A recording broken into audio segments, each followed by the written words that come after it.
Pagod. Ito? Ang bigat nito, di?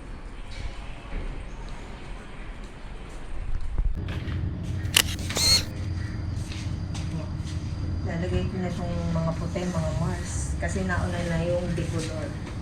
Dito ko nilaban yung decolor. Pero ito, malinis naman itong ibabaw. So ayan, magagaling-galingan tayo sa paggamit ng washing machine. Anong tawag sa ganito, di? Front load. Front load. Mm-mm. Front load, mga Mars, kulay puti. Siyempre, dun sa atin, ang washing machine dun, ano, kulay, I mean, yung naka Top load ang tawag. top load doon. ang tawag. So ito, front load. Ayan, nasa harap, diba? Kaya front. Yes, front load. O yan, siguraduhin nakapasok, mabuti ang damit, mga Mars, at isasarado natin ang paganito.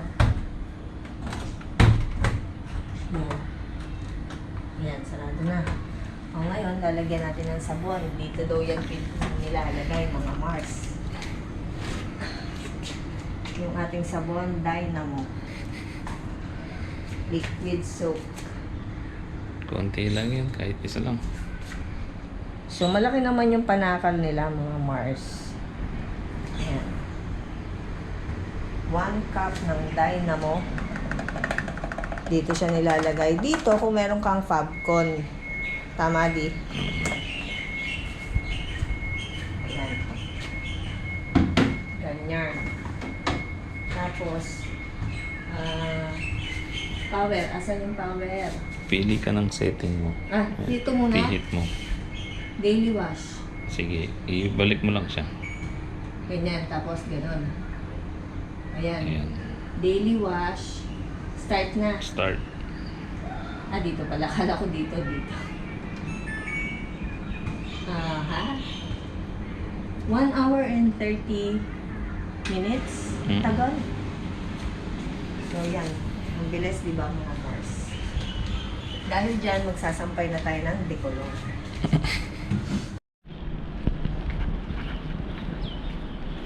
Hi mga Mars! So ayan, tapos na akong maglaba nung decolor. Yung puti, nandun, nakasalang pa.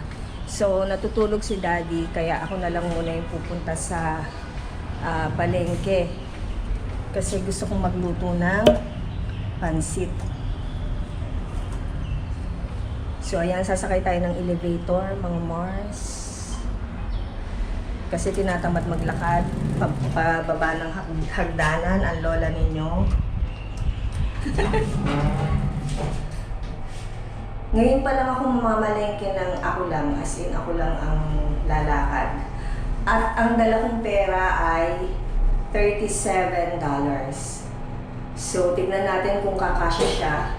Meron ng manok dun sa bahay. Bali, yung gulay na lang talaga yung kailangan kong bilhin. Actually, nagluto si Daddy ng ng chop suey. Kaya lang kukunti na. So, parang alanganin na gusto kong maglagay ng panibagong gulay para medyo fresh pa yung gulay. Kasi nakailang init na rin yung niluto niyan chop suey. So, ayan. Punta tayo ng palengke. Sana kumasya yung $37 na dala-dala ko. Kasi hindi ko naman kabisado yung mga presyuhan dito eh. Though yung mga gulay, ang lalaki ng mga tipak, alam mo yon. Katulad na lang nung namalengke kami nung nakaraan ni Daddy Les, yung labanos, super laki. Tapos, yung pinakita ko sa inyo na siling berde or siling haba na nilalagay sa sinigang, naloka ako. Walang kaanghang-anghang, mga Mars. Wala siyang kaanghang-anghang. So ayan, dito malapit na tayo dun sa bilihan ng mga ulam. Mga dito yung sa banda dito yung sa fresh foods. I mean fresh meat, fish, chubanes. Ang oras, mga Mars, parang pasado 10:00 na ng umaga, kaya medyo tanghali na nga ako eh. Kasi nanonood ako ng necrological ni Nora Honor. O ito na, dito yata yun. O dito yata nga kami bumili. Repolyo, mga Mars. Iba yung repolyo nila. Ang laki eh. Meron bang repolyo na ano? Lettuce yata ito eh. Lettuce nga. Wait lang. Dito tingnan natin. Repolyo. Ito! Repolyo. Ganito lang kalaki dapat. Ito, repolyo. Kuha tayo ng basket. Repolyo. Tapos, ito yung bitsuelas. Bitsuelas, mga Mars. Bitsuelas. Yung ito ba yun? Masyadong malaki yata. Yung sibuyas. Naku, dampot ako ng dampot. Patay ako. Hindi ko alam kung magkano na yung nadadampot. Ano ba to? Sibuyas to, di ba? Yung sang ba tawag din? Naku, hindi ko alam kung magkano to. Patay tayo dyan. Dampot na lang ako ng dampot. Wala bang medyo maliit? Wala kasing yung anong tawag doon, yung celery ba yon? O ito yung celery. Ito yata yung celery. Kaso ang dami. Ito nga. Ito yung celery. Kaya lang, dami. Ito na lang. Okay. Hindi ko alam magkano na to. Hello.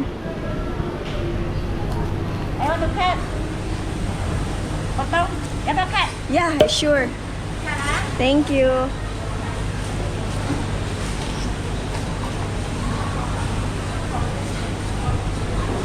Magkano kaya yung nakuha ko? 4-5. Teka lang, wait lang mga Marsa. Baba ko muna yung camera ko.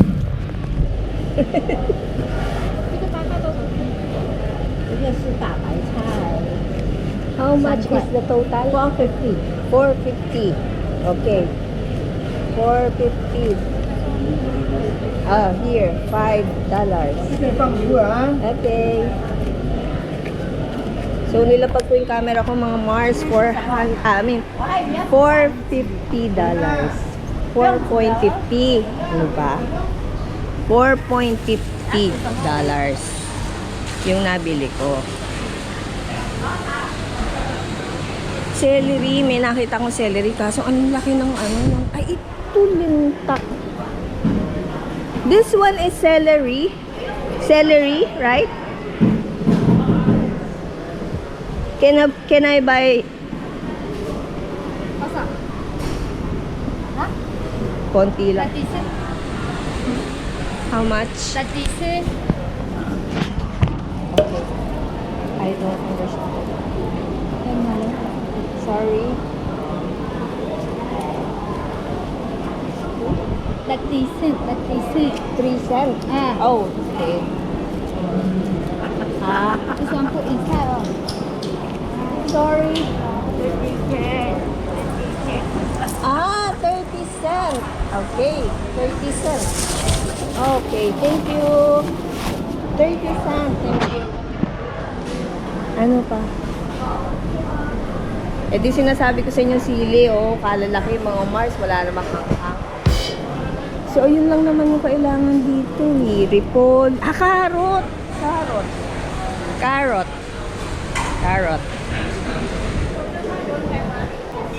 Lola, lunes.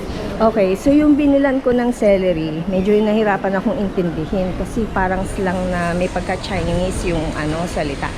30 cent pala ang sabi niya. Kaya ang ginawa ko, binibigyan ko siya ng $2. I mean, 10 na yung binibigay ko kasi hindi ko talaga maintindihan. Tapos ang kinuha niya, yung $2 na papel. At tapos sabi nga, 30 cent. Okay, may mga tsangging damit to. Parang betness kung bumili. Magkano kaya yung ganito? Sando. Wala bang t-shirt? T-shirt na black sana. Kasi nakalimutan ko magdala ng t-shirt na black. Ang cute ng mga skirt, oh. Oh, diba? Tiger. Oh, diba? Namamalengke lang ng gulay, napadaan pa sa bilihan ng damit.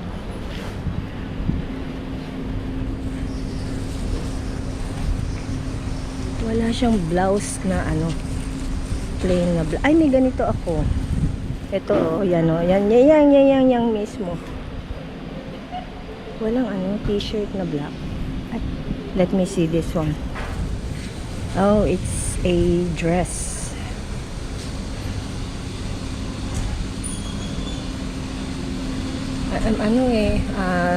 Printed. Ang hinahanap ko plain na black sana. Meron ng dami sando, oh. Ano kaya yung ganun sando? Cute, oh. Black. Okay, so wala yung gusto ko. Plain t-shirt ang gusto ko, eh. Saan ko na maisusuot yung sando, mga Mars. Hindi ako mahiling magsuot ng sando, lalo na pag lumalabas. So, ano pa bang pupuntahan ko dito? Carrot! Wala ng carrot dito. Nakakaloka. Dito baka meron. Bukan natin. Naku, prutas na yata ang tinda dito, eh. Ay, Diyos ko, yung pansit. Wala pa ako. Wait lang. Paano ko kaya sasabihin pansit? Ay! Ano ba sa Chinese ang pansit? Wala ka. Wala yung pansit. Diyos ko, meron na akong gulay. Wala namang pansit. Ano ba yan?